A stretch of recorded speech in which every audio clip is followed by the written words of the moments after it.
Jakarta is a dense urban grid of millions, but during the heavy rainy season, the torrential downpours can make the streets feel completely isolated. That isolation is especially thick around an apartment complex called Taman Orchid Block C. From the outside, the massive white towers look entirely abandoned, yet hundreds of families live inside. These residents tolerate a lot. They navigate hallways with flickering lights and ride elevators that barely function. But there is one absolute rule everyone follows. No one goes near the building's basement. They aren't avoiding a physical hazard down there. The boundary is drawn by a sound. Every night at exactly 2:13 a.m., they hear whispering bleeding up through the floorboards. In 2019, 4 university students, Ryan, Demas, Farah, and Mila, decided this was the perfect subject for their YouTube channel. They specialized in documenting hidden, highly avoided locations in Indonesia to drive up their view counts. It's told the students the exact same story over and over. Decades ago, a mass ritual held in the building's underground prayer room went horribly wrong, forcing the city to permanently seal the chamber. Along with the history, the tenants offered one rigid instruction: if you hear people praying underground, do not answer them. The families living there treated the warning as a strict survival protocol. The students treated it as a hook for their documentary. They assumed the locals were clinging to heavy-handed folklore, completely misjudging the reality waiting for them in the dark. The group returned late at night with cameras. Behind a row of mold-covered storage walls, they found the entrance. The door was heavily wrapped in chains, but the lock itself was already undone.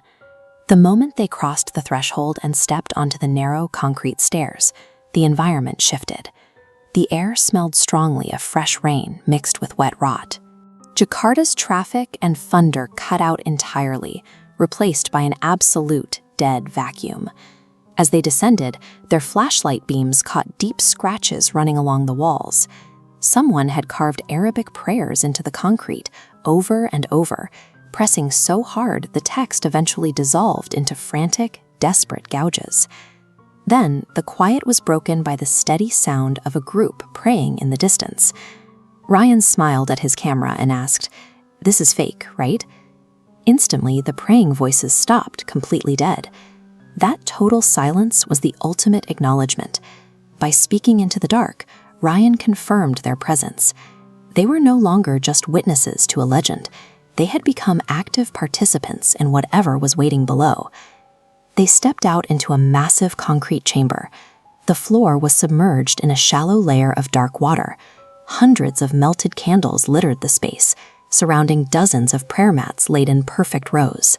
The camera's microphone picked up the distinct sound of a sharp exhale directly behind Ryan's neck. He spun around to find nothing there. But below his flashlight beam, the surface of the water broke. Bare, wet footprints pressed into the concrete, one by one, walking slowly toward them. Ryan swept the light toward the far end of the room. Dozens of people were standing shoulder to shoulder in the shadows. They were perfectly still, their faces hidden in the dark, watching the intruders.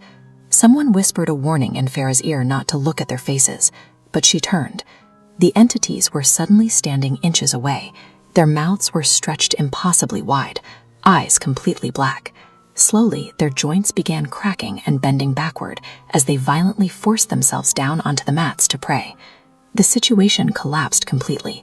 Mila vanished without a single scream. Ryan turned to bolt, but the concrete stairs were gone, replaced by a solid wall. Standing directly in front of him were the apartment residents, the exact families who lived securely upstairs.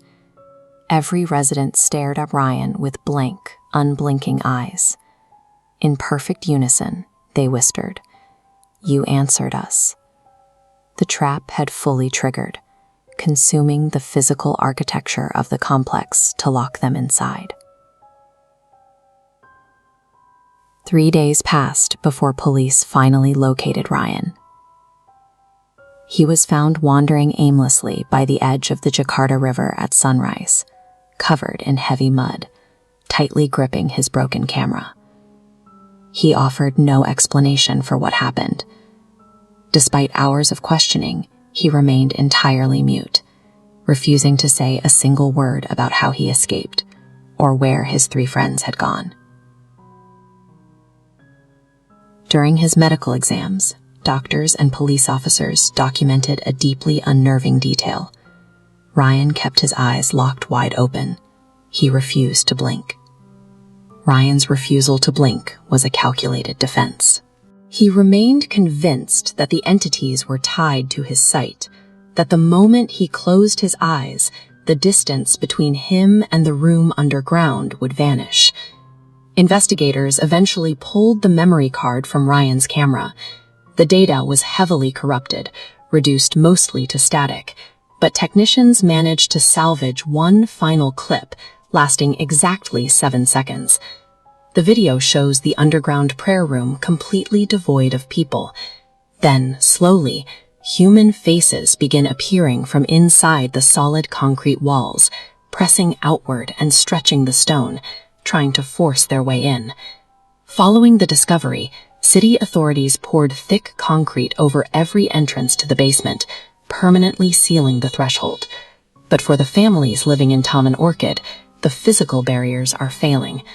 Residents now regularly wake up to find wet footprints beside their beds. The warning serves as a containment protocol. To hear the prayer is to realize the basement is still active, still expanding, and still waiting for room for more.